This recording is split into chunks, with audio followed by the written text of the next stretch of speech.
या अधिवेशनाची आता नुकतीच समाप्त झाली. खरं तर सूप वाजलं. जरा आवाज कमी करा जरा बाहेर. आणि यानंतर नेहमीच्या प्रथेप्रमाणे आम्ही प्रेसला म्हणजे आपल्या सर्वांच्या समोर आलेलो आहोत. आपल्या सर्वांच्या माध्यमातून या महाराष्ट्राच्या विधिमंडळाच्या अधिवेशनाच्या माध्यमातून संपूर्ण महाराष्ट्राच्या आणि खास करून विदर्भाकरता आणि विदर्भाला न्याय देण्याकरता आणि विदर्भाच्या शेतकऱ्यांचा कामगारांचा आवाज किंवा त्यांची दुःख याच्यावर फुंकर घालण्याकरता म्हणून थोडे अधिवेशन होत असतं. पण त्या अधिवेशनातून नक्की विदर्भीय जनतेला काय मिळालं ते आम्ही आमच्या नजरेतून तुम्हा सर्वांना सांगणार आहोत. आणि म्हणून त्या प्रेसला या ठिकाणी उपस्थित असलेले काँग्रेस पक्षाचे ज्येष्ठ नेते, माजी मंत्री, माजी विरोधी पक्षनेते सन्मान्य विजयराव वडेट्टीवार, आमच्या सर्वांचे ज्येष्ठ नेते माजी मंत्री सन्मान्य जयंतराव पाटील, माझे सहकारी मित्र आणि आमचे पक्षप्रतोद सुनीलजी प्रभू, उपस्थित सर्व सहकारी आमदार आणि मित्रांनो, खरं तर हे अधिवेशन 3 आठवडे चालावं अशी आमची मागणी होती. परंतु सरकारनं ते 2 आठवडे सुद्धा चालवलं नाही. फक्त आणि फक्त 7च दिवस हे अधिवेशन सरकारनं चालवलं. आणि ज्या वेळेला नेहमीच्या प्रथेप्रमाणे चहापानाला अधिवेशनाच्या पूर्वसंध्येला बोलवलं जातं त्यावेळेला आम्ही आमची भूमिका मांडली होती. आम्ही आमचं मत मांडलं होतं की हे सरकार हे जे अधिवेशन घेत आहे ते अधिवेशन कोणालाही न्याय देण्याकरता नाही. ना विदर्भातल्या जनतेला, ना मराठवाड्यातल्या जनतेला, ना उर्वरित कोकणातल्या जनतेला, आपल्या उर्वरित महाराष्ट्रातल्या जनतेला. तर हे सरकार लवकरच महानगरपालिका, नगरपालिका म्हणा, जिल्हा परिषद आणि पंचायत समिती या निवडणुका होणार आहेत. आणि ते लाईट बंद करा नाही बाबा. आणि निवडणुका होणार आहेत. आणि त्या निवडणुकांना सरकारी तिजोरीतून पैसे वाटता आले पाहिजेत. सरकारी तिजोरीतून लोकांना पैसे वाटून त्यांची मतं घेता आली पाहिजेत. आणि ते करायचं असेल तर पुरवणी मागण्या मान्य केल्याशिवाय ते पैसे आपल्याला उधळता येणार नाहीत, लोकांना वाटता येणार नाहीत. आणि म्हणून हे जनतेला न्याय देण्याकरता अधिवेशन नव्हतं, तर सरकारी तिजोरीवर डल्ला मारण्याकरता म्हणून हे अधिवेशन होतं. आणि त्याप्रमाणे सत्ताधारी पक्षानं 75,000 आणि 286 कोटीच्या पुरवणी मागण्या मांडल्या आणि त्या 2च दिवसात मान्य करून घेतल्या. आणि त्या मान्य झाल्यानंतर सरकारी पक्षाचा या अधिवेशनाकडे बघण्याचा आणि या अधिवेशनामध्ये सहभाग घेण्याचा पूर्णपणे दूरच बदलून गेला. आपण बघितलं असाल की मंत्री सभागृहामध्ये बसत नव्हते. एखादा मंत्री बसला तर बसला, नाही तर तोही बसायला तयार नाही. ज्या विभागाची चर्चा असेल त्या विभागाचा मंत्री सभागृहामध्ये बसतच नव्हता.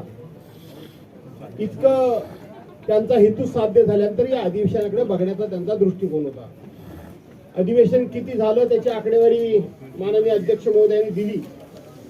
आकडेवारी देत असताना अध्यक्षांनी सांगितलं की 7 दिवसाचं अधिवेशन झालं आणि या 7 दिवसामध्ये 72 तास आणि 35 मिनिटं कामकाज चाललं हे अध्यक्षांनी सांगितलं.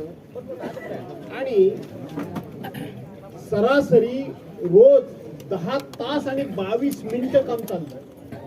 नियमाप्रमाणे 11 वाजता सभागृह सुरू होऊन 5 वाजता ते संपलं पाहिजे, परंतु दररोज 10 तास आणि 22 मिनिटं सभागृह चाललं.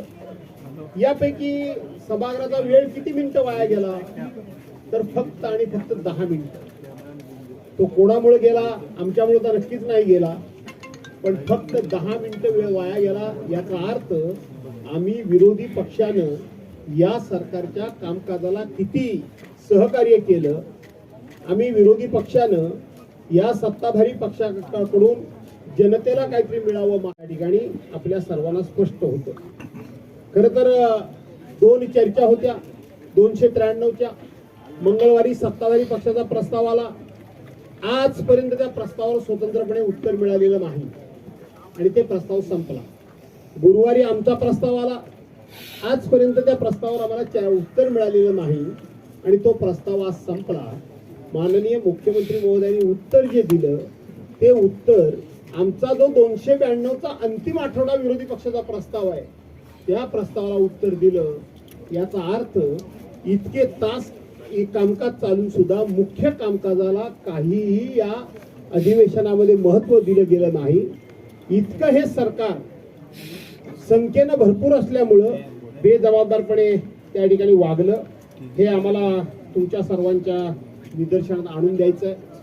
विदर्भाच्या जनतेच्या पदरामध्ये काही पडणार नाही आम्ही तेव्हाच सांगितलं होतं आणि त्याचे 2-4 पुरावे फक्त मी आपल्या सर्वांच्या समोर ठेवतो. यानंतर माझे सहकारी या ठिकाणी बोलणारच आहेत. माझ्या हातामध्ये सरकारच्या कडून जाहीर केलेली निवेदनं, सरकारने घेतलेले निर्णय हे जवळजवळ 15 ते 20 निवेदनं माझ्या हातामध्ये आहेत.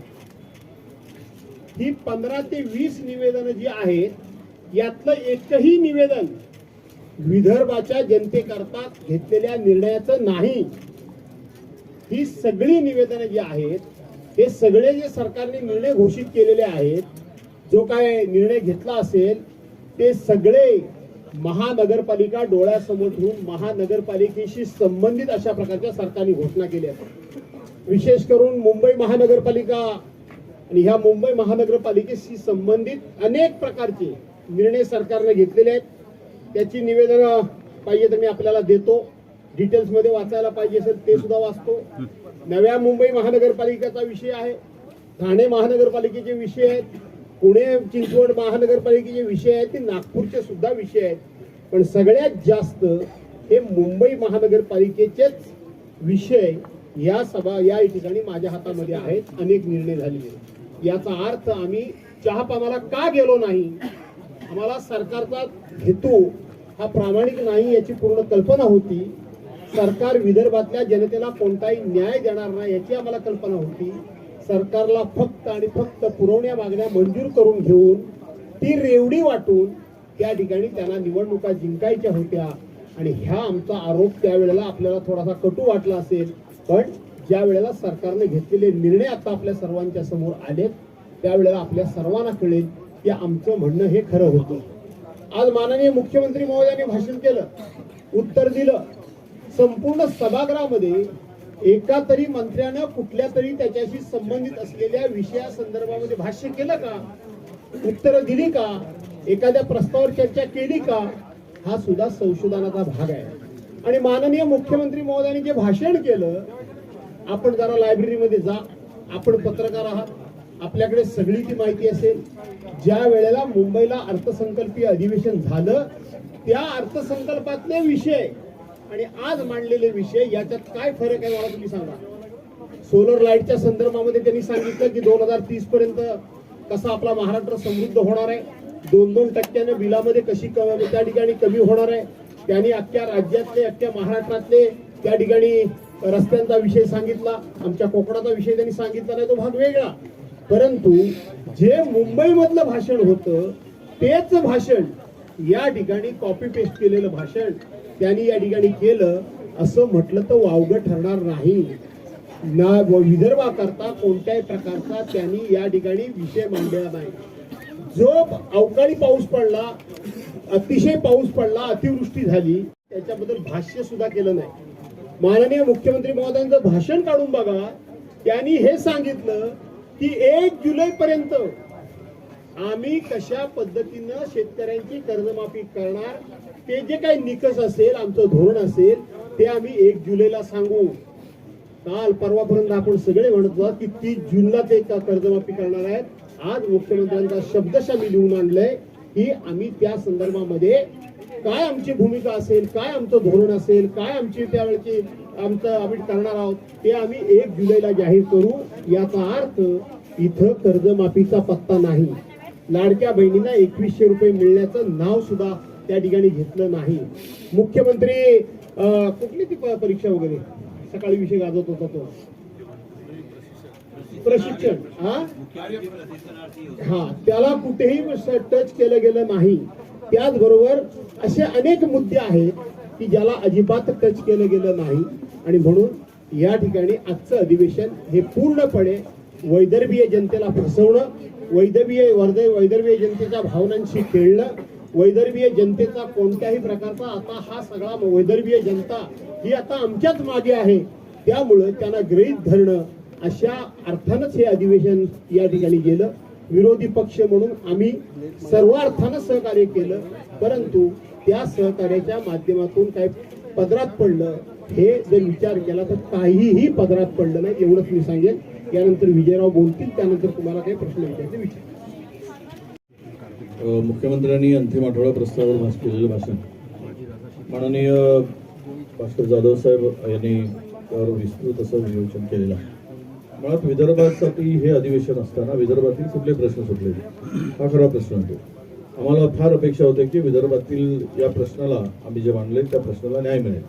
विदर्भ हा विपुल आहे, म्हणजे संपूर्ण साधन सामुग्रीनी संपन्न असलेला हा विदर्भ आहे. इथे लोह खनिज आहे, इथे आपल्याकडे डोलामाइन, इथे लाईमस्टोन आहे, विपुल वनसंपत्ती आहे.